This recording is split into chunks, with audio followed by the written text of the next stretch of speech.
The morning Harlan County held its breath. The air inside the old Grange Hall smelled of pine resin and sweat, and something older, something the building had been slowly exhaling for 130 years. Every folding chair was filled. Men who had not spoken to each other in months sat shoulder to shoulder, their hands loose in their laps the way hands go when they are waiting for a verdict they have no power to change.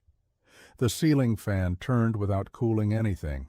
Outside, the creek beds were pale chalk lines in the dirt, and the hillsides that had been green in April looked now, in the third week of August, like the hides of animals left too long in the sun. Marvel Dodd sat at a small table near the front of the room, her back straight, and her hands folded on a ledger she had not needed to open. She was 76 years old, and she weighed perhaps 112 pounds, and she had lived alone on a property most of the county considered an embarrassment. The men in the folding chairs had driven past her gate for 2 years and shaken their heads. Some of them had laughed. Some of them, when she was not present, had used the phrase "she by herself" as though it were a medical finding. She by herself, up there on that ridge. She by herself with those old trees. As though solitude were the same thing as helplessness, and as though helplessness were the same thing as being wrong. They were not laughing now.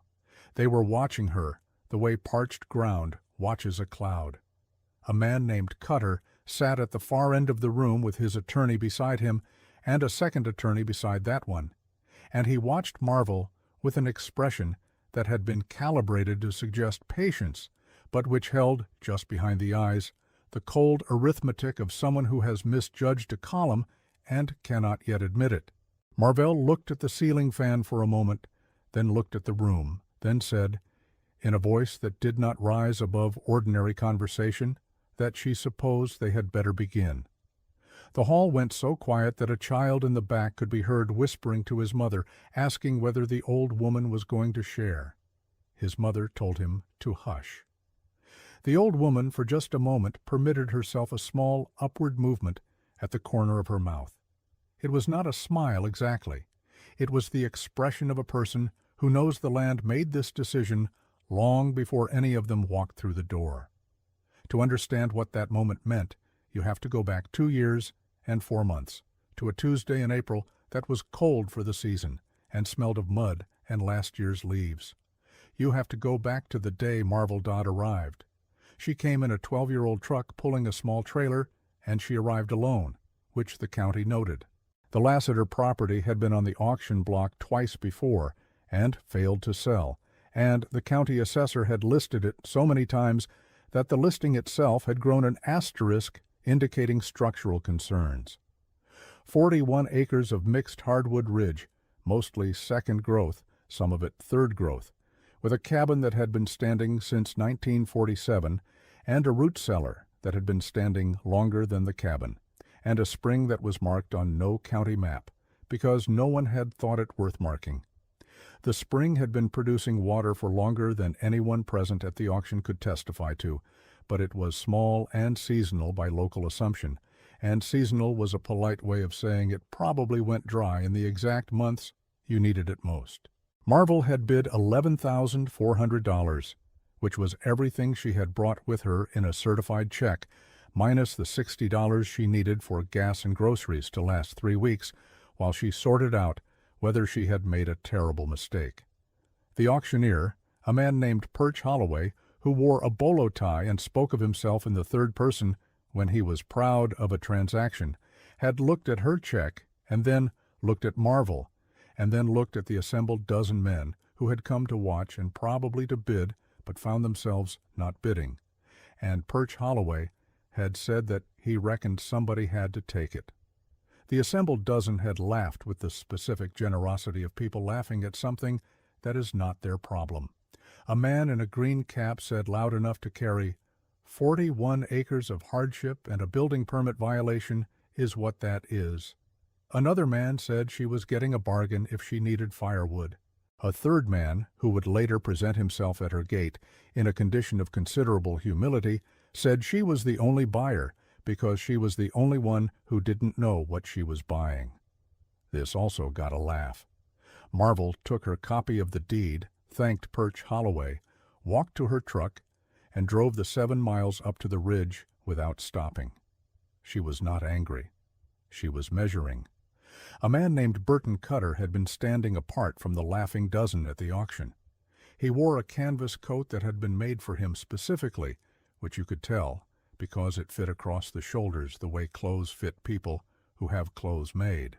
He represented, he had told Marvel in a brief approach before the auction began, a timber and land management consortium based in the regional capital 3 hours east, and he wanted her to know, as a courtesy before she spent her money, that the Lassiter Properties hardwood was not, in his assessment, commercially viable, and that the consortium had decided not to pursue it, and that the soil composition on the north slope had been evaluated and found to be compromised, and that she was, of course, free to proceed, but that he wanted her to have the benefit of his organization's considerable expertise before she committed.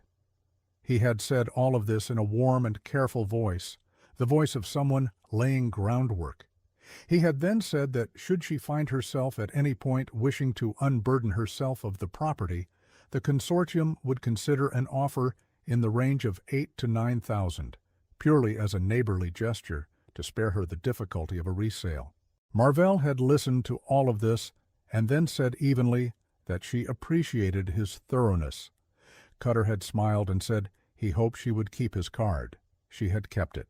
She had put it in the pocket of her barn coat, where it eventually went through a wash cycle and emerged as soft and unreadable as a piece of old wool. She did not view this as a loss. The cabin needed more than she had initially estimated, which is a sentence that describes every cabin purchased at an asterisked county listing in the history of county listings. The front 2 rooms were habitable, if she defined habitable generously. The back room, which had been used as a second sleeping space at some point, and then as storage, and then as a place where animals of various kinds had passed through freely, was not habitable by any definition she was willing to defend. The porch had separated from the cabin's foundation on its south side and leaned away from the building at an angle that was either charming or alarming, depending on whether you had to sleep inside it during a wind event. Marvel had spent her first 3 nights in her truck, not because she was frightened, but because she was practical and she was doing arithmetic. The arithmetic ran like this. She had $60 for groceries. She had a truck and a toolkit and a life's knowledge of making do accumulated over 54 years of marriage to a man named Walter Dodd, who had taught her, among other things, that a house tells you what it needs if you stop talking and start listening. Walter had died 13 months prior in March, quietly, the way he had lived most things, and he had left her with the truck and the toolkit and the knowledge and a sealed letter that he had asked her not to open until she was somewhere she intended to stay. She had been carrying that letter in the inside pocket of the barn coat since the funeral. She had not yet opened it, because she had not yet found somewhere she intended to stay. She was beginning to think the ridge might be it. The floor of the back room was where she found it, though she did not find it immediately.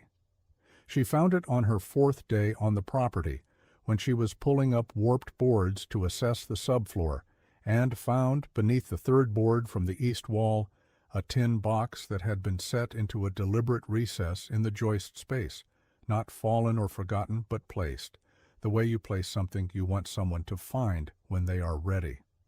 The box was not Walter's. The box was old, decades older than their marriage, and it belonged to a chapter of the property she had not yet read. But finding it was what made her sit down on the raw subfloor in the cold April light and take out Walter's letter, because she understood that this place had been a kind of archive for a long time, and that Walter, who had known about this property for reasons she was still working out, had understood something about it that she was only beginning to approach. She read the letter. She sat with it for a while. Then she folded it and put it back in her pocket and went back to pulling boards, and the expression on her face was one that nobody in the county would have recognized, because it was a kind of grief converted entirely into purpose which is a thing that happens sometimes in people who are very still and very clear. What Walter had written in the letter she did not share with anyone for quite some time. What the tin box contained she did not share at all until the morning in the Grange Hall, 2 years and 4 months later, when everything was already decided. What mattered first was the trees. The 41 acres of mixed hardwood ridge that Perch Holloway had described as 41 acres of hardship contained, as Marvel walked it in those first weeks, a stand of timber that was not what it appeared to be from the road. From the road, which ran along the valley floor and offered only an oblique view of the upper slope, the ridge looked like unmanaged second growth, scrubby and weedy, and the kind of woodland that fills in when farming fails. What the ridge actually contained, on its northeastern face where the slope leveled into a wide shelf before rising again, was a grove of American chestnut that should not have been there, and which Marvel, who had grown up in a county where the blight had taken every last one before she was born, did not at first believe was what she was seeing. She was not a botanist. She knew chestnuts from photographs and from the description Walter had included in his letter, which was specific to the point of coordinates he had written down in his neat, unhurried hand, paced out from the root cellar door, 712 feet, on a bearing of north-northeast.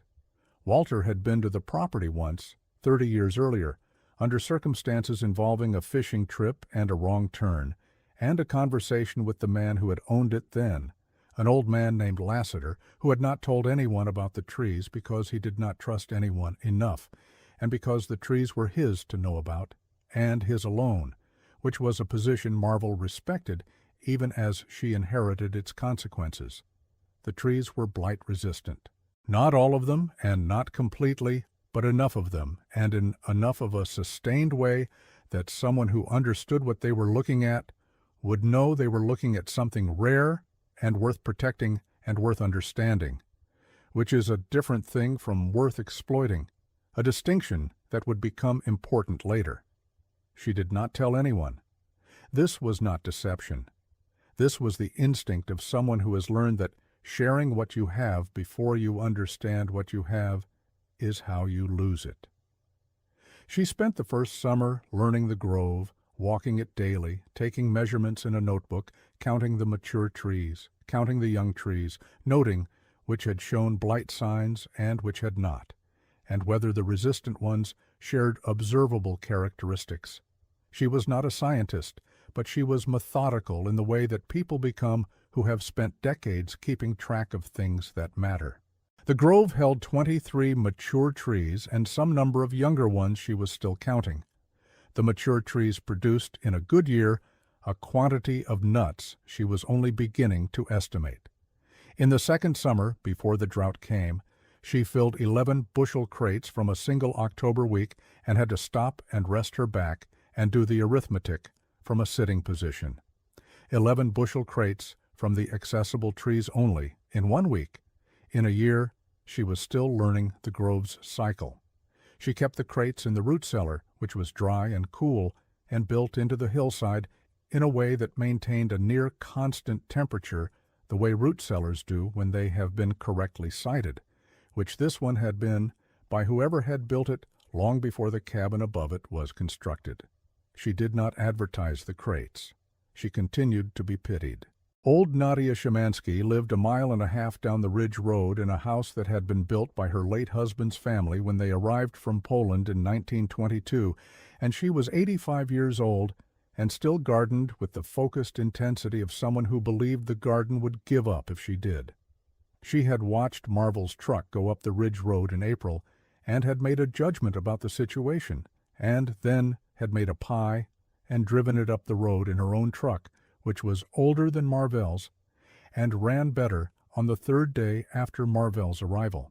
She knocked on the tilting porch and waited, and when Marvel appeared at the door with sawdust in her hair and a pry bar in her hand, Nadia said, in her particular accent that had been shaped by 83 years of pressing Polish and English together, until they were partly both and partly neither, that she had not come to help and she had not come to judge, and she had come only because she had made too much pie for one person, and that was all.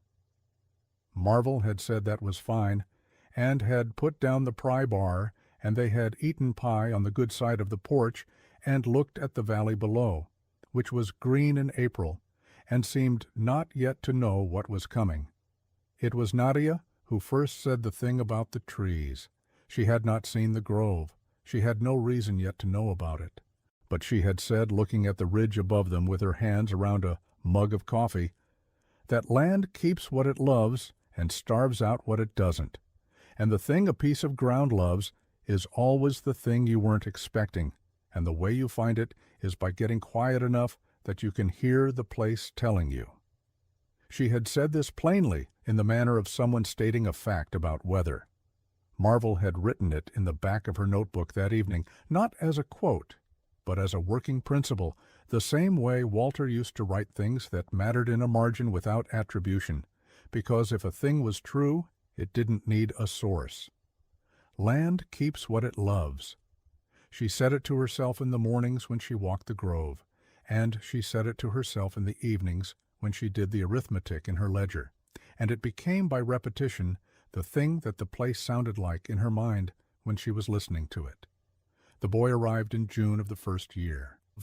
His name was Ellis Priest, and he was 10 years old, and his family rented a small house at the base of the ridge from a man who had been trying to sell that house for 4 years without success, which meant the rent was low enough that the Priest family could afford it, which told you something about the Priest family's situation without requiring elaboration. Ellis had a bicycle that was slightly too large for him, and he rode it with the solemn efficiency of someone compensating for a size disadvantage through superior technique.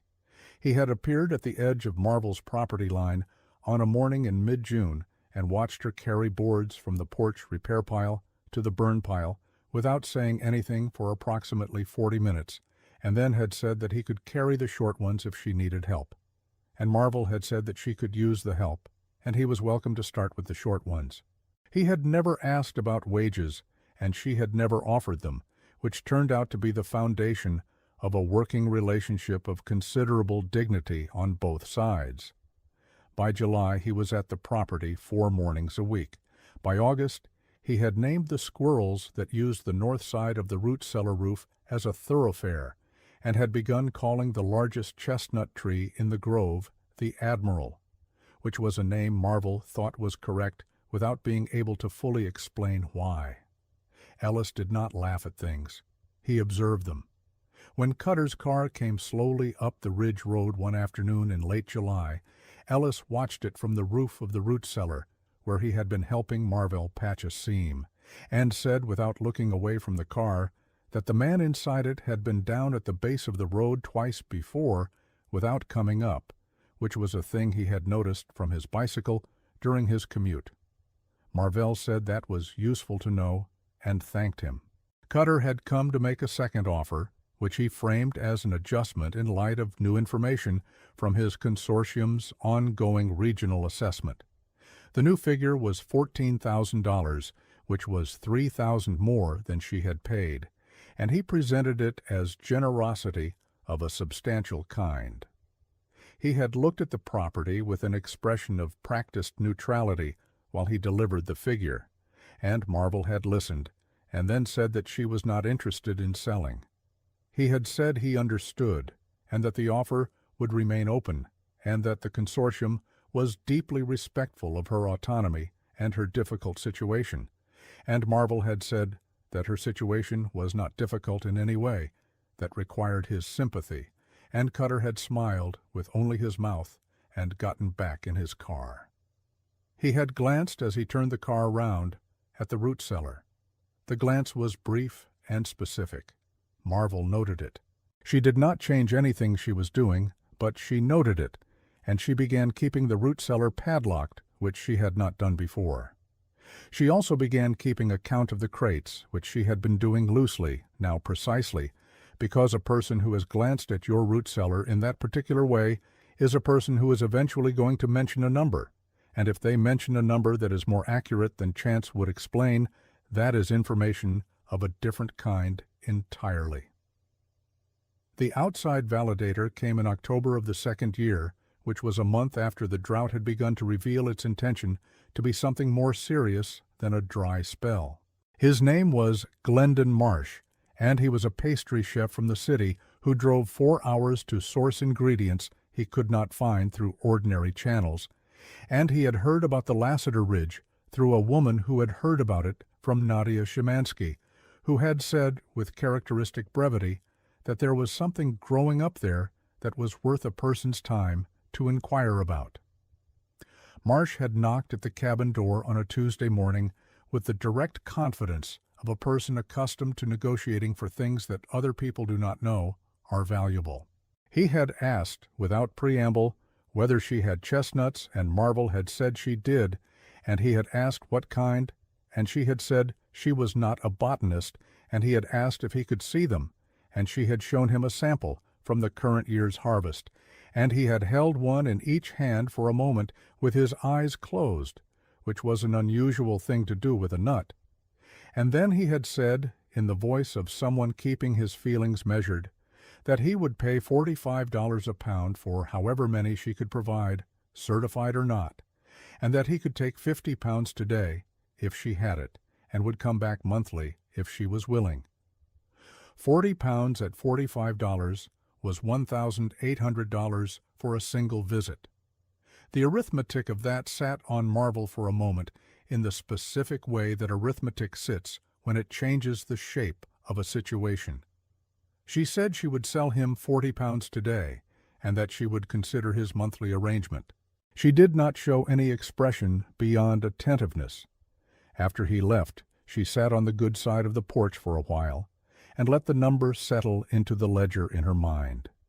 Then she locked the root cellar and walked up to the grove and put her hand on the bark of the Admiral for a moment, the way you put your hand on something when you want to acknowledge it without making a speech. And then she walked back down the ridge and started a new page in the notebook. The drought came the following summer with the finality of a decision already made somewhere else and delivered without appeal. By June it was clear. By July it was undeniable. By August it was the only thing, and it arrived each day like a door opened into a furnace, the heat preceding the light each morning, so that you woke to warmth before you woke to dawn, and lay for a moment unable to determine which was worse. The hay fields of the valley floor gave up early and went yellow before the 4th of July, which had not happened in the collective memory of anyone under 65. The creek at the base of the ridge, which had been described in county literature as a reliable seasonal watercourse, showed its gravel in May and showed nothing but gravel by mid-June. The conventional operations of the valley proceeded in a state of mounting emergency. The families who had diversified into what the Agricultural Extension Office called adaptive cropping found their adaptive crops failing in a heat that was not in the range for which the adaptation had been planned. The families who had not diversified found themselves failing faster. By July, there were 4 foreclosure proceedings in the county that were directly or indirectly drought-related, and the numbers were understood to be preliminary. Cutter's Consortium, Marvel heard from Nadia, who heard things the way old women who have lived in a place for 80 years hear things, had been making quiet visits to distressed properties and offering structured buyout arrangements framed as relief and structured, as Nadia put it, with her particular precise dryness, like all arrangements that are framed as relief and structured as acquisition. Marvell kept her grove watered by the spring, which was not seasonal. It had never been seasonal. The county assumption had been wrong in the specific way that county assumptions about small unmarked springs are often wrong, which is to say, completely. The spring ran at a constant low volume that was not sufficient to irrigate a commercial operation, but was exactly sufficient to sustain a grove that had survived on it for decades, and Marvel supplemented it through careful hand-watering in the worst weeks, which was back-breaking work that she did without complaint and without advertisement. The trees held. The nuts formed. The valley below watched its conventional logic fail and had not yet thought to look up. Cutter came a third time in August, when the valley had been fully humbled. He did not come with warmth this time. He came with a county water rights document and an attorney and a posture that had abandoned the earlier warmth as a tool no longer required. He said that his consortium had acquired, through the county's emergency resource management provision, a temporary assessment right over properties with undocumented water sources within the affected area, and that the spring on her property had been identified in the assessment as a potential community resource, and that the consortium was prepared to manage that resource on behalf of the county in exchange for a long-term management contract. He said community resource 3 times, each time in a slightly different cadence, the way a person does when they are test driving a phrase. Marvel asked him what the management fee for the consortium would be under this arrangement. He named a figure that was 60% of the projected value of the water distributed. Marvell said that was an interesting model for a community resource. Cutter said that administration was never free and that someone had to bear the cost. He said the consortium was prepared to purchase the property outright at a figure he then named, which was $31,000, and he said this with the expression of someone doing a favor under considerable personal inconvenience. Marvel said she would need to review the county provision document. He gave her a copy. She thanked him without expression, and he left. That evening she took the document to a man in town who had been a county attorney for 40 years, and was now retired and grew tomatoes and was consulted in emergencies, and he read it and told her that the provision was real, but that its application to a private property water source was legally questionable at best, and that her consent was not actually compellable. He also told her to come to the Grange meeting that had been called for the following Tuesday, where the county commission was going to address the water situation, because Cutter's consortium had requested to present a management proposal. Marvell said she would be there. She went home and she opened her ledger to a fresh page, and she sat at the kitchen table for 2 hours writing, in her neat, precise hand, a full accounting.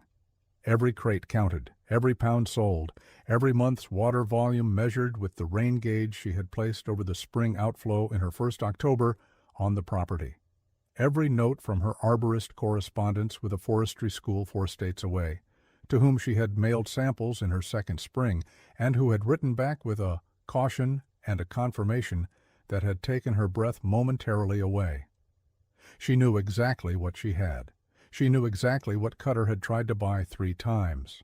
She knew from the specific figure he had given Perch Holloway in a phone conversation that Perch had mentioned to someone who had mentioned it to Ellis Priest's father, who had mentioned it to Ellis, who had mentioned it to Marvel with the blunt economy of a child delivering a fact, that Cutter had estimated the grove's commercial timber value at a number that was wrong in the way that proved he had not yet understood what the grove was, only that it was producing something worth watching. He had counted crates and assumed timber. He had not counted years. Harlan Bryce came to her gate on a Saturday morning, a week before the Grange meeting. He was the man who had said she was the only buyer because she was the only one who didn't know what she was buying, and he had been wrong in a way that had since compounded. He had farmed the bottom 40 of his family's land in a hybrid approach that the drought had addressed with comprehensive thoroughness. His wife had not come with him, which Marvel thought was because his wife was wise enough to know that some forms of humility had to be performed alone. He stood at the gate and turned his hat in his hands, the way men do when they are holding something they cannot put down. He said that he had heard she had water, and that he had 3 acres of a heritage apple variety that his grandfather had planted in 1931 that were not dead yet, but would be within 2 weeks without water. He said he could not pay market rate. He said he did not know what else to do. He stood very still after saying this, in the way of someone who has used up all their options and is now simply present with the result. Marvel was quiet for a moment. She had thought about this visit before it arrived, in the way you think about things when you know they are coming and you want to be clear about who you are before you are asked to demonstrate it.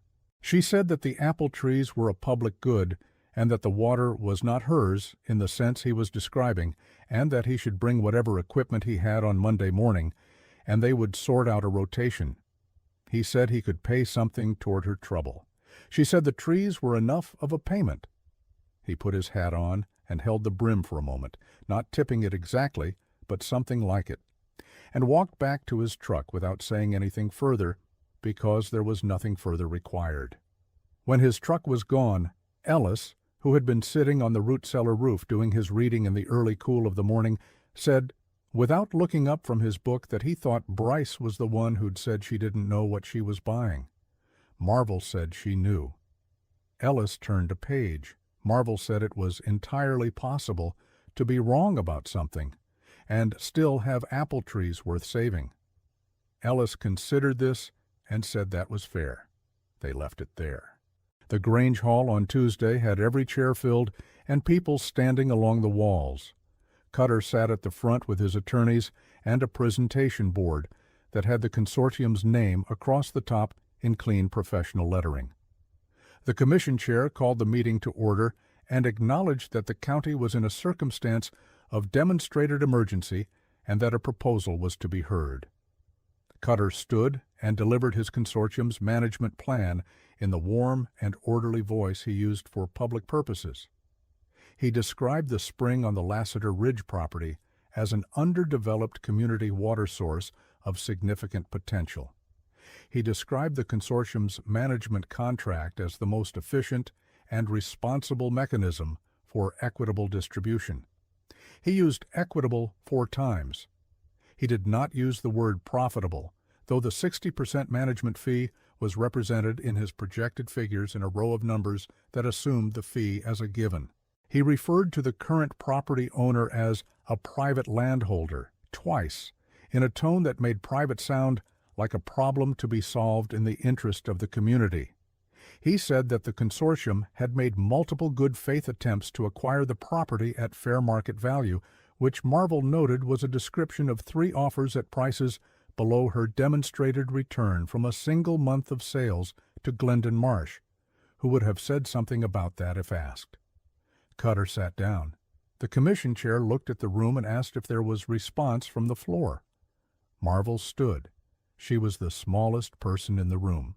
She had her ledger, and she had the stack of correspondence from the forestry school, and she had a single piece of paper that she had written on by hand the previous evening, which was a proposal she had worked out sitting at her kitchen table with Nadia's voice in her head and Walter's letter folded in her pocket.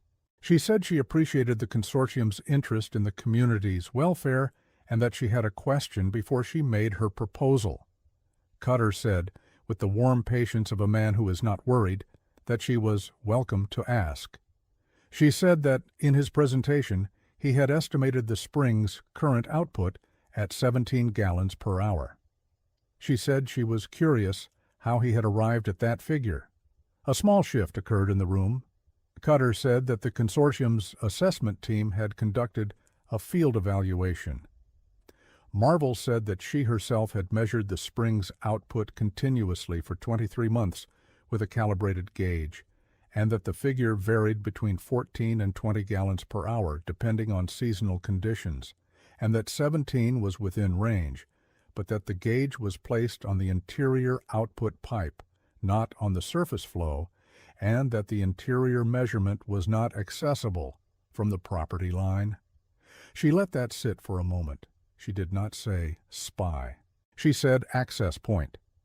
The room understood the distance between those 2 phrases and chose to occupy it. Cutter said that his team had used a standard surface estimation methodology. Marvel said that she understood and that she would note the figure in her records. Then she looked away from Cutter and looked at the room, which is where she had intended to be looking from the beginning. She said that the 41 acres on the ridge were her property, and the spring was part of that property, and that she was not selling and not entering into any management arrangement with any consortium, which she said without any particular emphasis, as a point of geography rather than defiance. She said that she had looked at the valley situation, and she had looked at her situation, and she thought the arithmetic was straightforward. She said that she had identified 11 properties in the county with specific plantings or animals that were viable in the current conditions if they had reliable water during the remainder of the drought season, which the forecasters were calling at minimum 12 weeks more. She said she had calculated that a shared rotation of access to the spring output, coordinated at the property level without any management intermediary, could service all 11 properties adequately if each property committed to a conservation protocol she had worked out on the attached sheet, which Ellis, who was sitting in the back row because Marvel had asked him to come and had asked his mother, who said yes immediately and without any particular expression of surprise, was now distributing through the room. She said that the fee for the water was labor, specifically 2 hours per household per rotation cycle, contributed to the maintenance of the spring infrastructure and the road access, because infrastructure did not maintain itself, and neither did good arrangements. She said she was not charging for the water, because the water was not hers in the sense that made charging feel right to her, but she was asking for the labor, because the labor was a fair and honest exchange, and because it was important that this be an arrangement between neighbors and not a gift, since gifts created a different kind of debt than labor did, and she had thought about this and believed it mattered. She put down her paper and said that was her proposal. She asked the commission if they had questions. She sat down. The room was very quiet for the length of time it took the ceiling fan to make 3 full revolutions. Then Harlan Bryce from the second row stood and said he was in favor. Then a woman named Clea Drummond, who had not spoken to Marvel in 2 years because of a fence line disagreement, stood and said she was in favor. Then the commission chair said that he believed the proposal had the room's sense and looked at Cutter. Cutter sat with his attorneys for a moment and then stood and said that the consortium respected the community's decision and would withdraw its proposal. And he said this in a voice that had finally abandoned all of its warmth because the warmth had served its purpose and failed, and there was nothing left to deploy it on. He gathered his board and his attorneys, and he walked out of the Grange Hall, and nobody moved to follow him or call after him, or do anything at all except watch him go, which was the most complete form of verdict available in a room full of people in folding chairs. Nadia came to the property on a Wednesday morning 3 weeks later, after the rotation had been running for 2 weeks without complication, and Harlan Bryce's grandfather's apple trees were still alive, and the grove on the ridge had had its first October frost, which meant the nuts were almost ready. She came in her truck with 2 pies, which she said was in case the situation called for more than one. She and Marvel sat on the good side of the porch, which was more structurally sound than it had been in April of the first year, because Marvel and Ellis had rebuilt the foundation over the preceding summer in the evenings when it was too hot to do anything else. The valley below them was dry and brown and enormous in the late September light. Nadia looked at it for a while without saying anything. Then she said, in the cadence that she used for things she had thought for a long time, that the land keeps what it loves and starves out what it doesn't, and that the thing it loves is always the thing you weren't expecting, and that the way you find it is by getting quiet enough to hear it. She said this the same way she had said it the first time on this same porch, 2 years and 4 months ago, on a morning in early April when the valley had not yet shown what it intended to become. Marvel said yes, that was right. Nadia said that the thing most people didn't understand was that the land doesn't love quiet people any more than loud people. It just speaks quietly, and so a loud person cannot hear it over themselves, and a quiet person only hears it if they are quiet in the right direction. Marvel said she thought that was the most important part. Nadia said she thought so too, and cut the first pie. Ellis came up the road on his bicycle and accepted pie, and sat on the steps and said that the Admiral had 3 new growth shoots coming off the northeast route, which he had noticed that morning, and that he thought that was probably a good sign. Marvel said she thought it was. They sat in the late light and ate pie, and the valley below was brown and waiting, and the grove above was green in the way things are green when they have been drinking from a spring that nobody thought to mark, because nobody thought it was worth marking. And Marvel thought about Walter's letter, which she had read many times now, and which said, in the straightforward way he had of saying things that mattered, that he had been to that ridge once and thought about buying it, and had always regretted it, not for the trees, which he had known about, but because he had thought it was the kind of place where a person who knew how to listen could hear something worth hearing, and that he hoped she would find it, and that he thought she would, because she had always been better at the listening than he was, which was true, and which she had always known was true, but which was good to have said. She put her hand in her pocket where the letter was, and felt its folded edges, and looked at the valley, and looked at the grove, and thought that this was somewhere she intended to stay. The rains would come. They always came eventually. But the grove did not need to wait for them, and neither did she.